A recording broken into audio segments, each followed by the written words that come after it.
Hai, selamat datang di video aku kali ini. Kenalin, aku Gianti sebagai mahasiswa tingkat akhir di Pasca Sarjana Universitas Islam Bandung. Jurusan aku di Komunikasi Bisnis saat S1, jurusan aku Public Relations.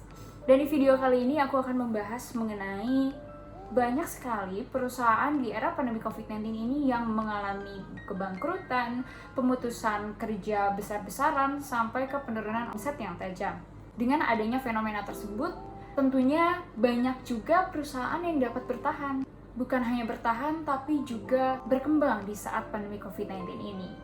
Dengan adanya pembatasan yang diberikan oleh pemerintah dalam upaya mencegah penularan virus COVID-19 ini, tentunya memang banyak sekali effort yang harus dilakukan para pembisnis saat ini.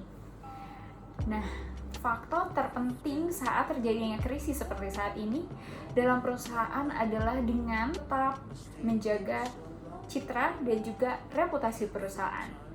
Saat citra dan juga reputasi perusahaan Anda terjaga, loyalitas merek Anda tetap akan timbul. Brand loyalties dari konsumen setia Anda akan terus ada. Saat image atau citra suatu perusahaan positif, tentunya akan terus memiliki positioning di hati masyarakat. Nah, faktor pembentuk reputasi perusahaan itu ada apa aja sih? Ada 6 komponen. Yang pertama adalah emotional appeal, workplace environment, social responsibility, financial performance, tentunya produk dan juga service Anda, dan yang terakhir adalah vision dan juga leadership. Mungkin banyak dari para pembisnis ini yang concern banget terhadap kerjasama yang dilakukan dengan pihak eksternal. Contohnya tadi dalam kegiatan social responsibility. Namun, pemimpin lupa bahwa faktor terbesar atau aset terbesar dari suatu perusahaan adalah karyawannya. Nah, di sini faktor pembentuk reputasi bukan hanya aktivitas-aktivitas eksternal tadi, tapi yang sudah aku sebutkan di akhir adalah vision dan juga leadership. Seberapa besar kepemimpinan dalam menggerakkan potensial dan juga memberikan keamanan dan kenyamanan bagi karyawan ini dengan peningkatan kinerja mereka sehingga perusahaan dapat melaju lebih cepat menuju dengan tujuan yang perusahaan inginkan. Tentunya, seorang pemimpin yang baik adalah mereka yang memiliki gaya kepemimpinan situasional, di mana dia bisa menyesuaikan dukungan dan arahannya ini harus sampai mana sih, disesuaikan dengan kredibilitas dari si pegawai yang mereka miliki. Mereka juga harus menyesuaikan mental karyawan di saat seperti ini tuh lagi seperti apa, sehingga dukungan dan arahan mereka ini harus sejauh apa. Nah, mungkin faktor tersebut yang sekarang sering dilupakan oleh para pemimpin ataupun jajaran-jajaran manajemen di suatu perusahaan, karena concernnya itu terhadap bagaimana perusahaan ini berjalan bisnisnya, tetapi lupa akan faktor internalnya. Di sini, kalau Anda diberikan satu kesempatan untuk bilang ke bos kamu satu ungkapan, kamu mau bilang apa sih? Dear bos di kantor. Dear bos di kantor. Untuk bosku yang di kantor. Teruntuk bos di kantor. Untuk bos di kantor, beri kami harapan, bukan ratapan. Untuk bos di kantor. Dear bos kantor, bisa nggak kalau nyuruh ke office itu jangan dadakan, karena aku kerja bukan dagang tahu bulat. Teruntuk bos di kantor, bisa nggak kalau ngisi Google Sheet jangan di-download? Boleh nggak bos? Kalau kerjaannya bagus, itu diapresiasi. Bos di kantor, boleh nggak kalau karyawannya mau cuti, jangan ditanya mau kemana? Boleh nggak kalau aku pulang telat ngajuin overtime? Bisa nggak sih kalau minta editing video itu ke jam 1 pagi? Jadi sebenarnya pemimpin kalian ini pemimpin atau bos?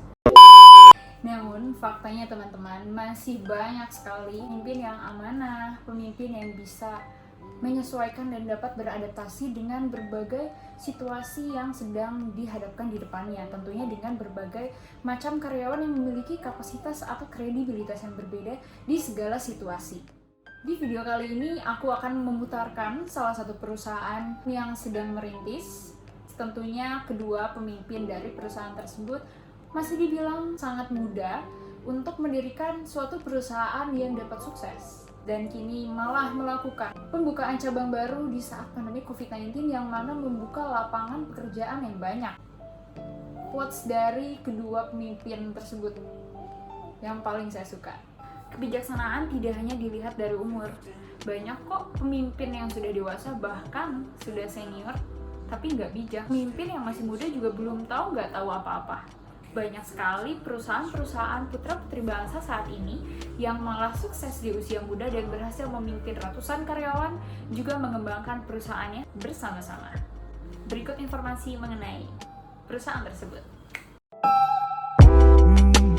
15 in my room, I'm alone and playing loud. I'ma stay here so long. Still fire, my heart's beating louder.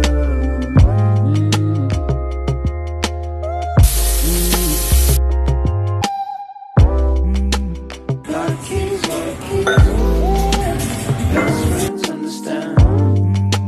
Talking about it, never hide anything. This room is on fire, my heart's beating louder. This room is on fire, my heart's beating louder.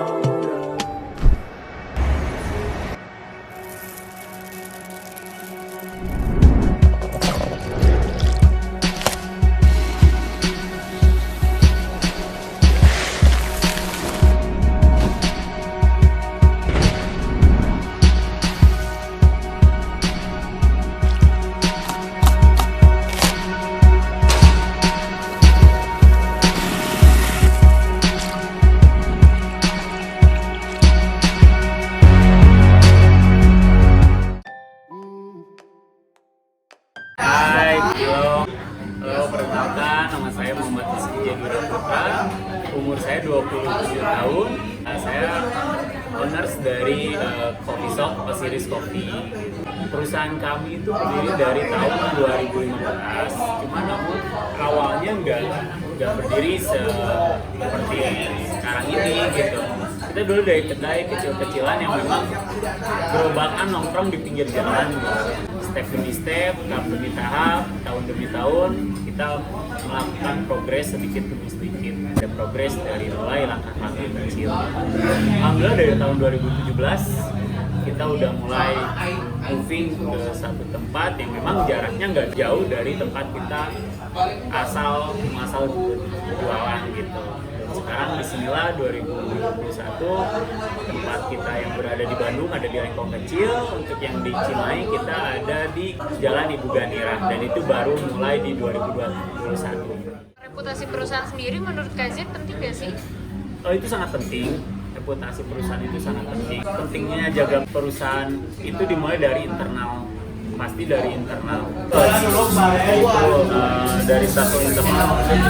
Dari awal bulan udah jalan 4 tahun ini dari pekerja atau nggak barista yang memang udah lama juga udah banyak sih yang bertahan gitu. Kita melihat dulu gaya kepemimpinan yang paling efektif adalah yang paling tepat dengan situasi dan kondisi. Pemimpin yang sukses adalah mereka yang memiliki kemampuan beradaptasi dengan berbagai gaya kepemimpinan pada saat berbeda. Ya bisa dibilang dengan saat seperti ini gitu ya, saat pandemi yang dimana banyak perusahaan-perusahaan atau banyak yang dari self business itu yang banyak ngedrop, dimana kita memang harus bisa saling menjaga satu sama lain, terlebih daripada setiap karyawan yang memang kita miliki, dimana pasti dari segi motivasi mereka pasti agak ngedrop sih ya gitu, dimana kita harus memang bisa menjaga hal itu, dan itu memang satu tantangan untuk di 2 tahun sekarang ini sih gitu. Dimanapun pelaku usaha, pelaku bisnis dan lain-lain itu yang lebih dipentingkan itu kejujuran sih sebetulnya, ketekunan atau enggak kepercaya dirian sih. Jangan sampai kita kadang menghadapi situasi apapun itu percaya diri kita ngedrop, seperti itu sih. Dan mungkin yang ketiga konsisten, itu aja sih. Konsisten dalam artian ya langkah kecil apapun itu, langkah yang kita buat sekecil apapun itu perlu kita perjuangkan, itu bisa maksudnya impian sampai saat ini tuh dimulai dari ketekunan, kedisiplinan, kejujuran, dan percaya diri. Itu sih mungkin. Teruntuk bos di kantor, terima kasih buat apa ya?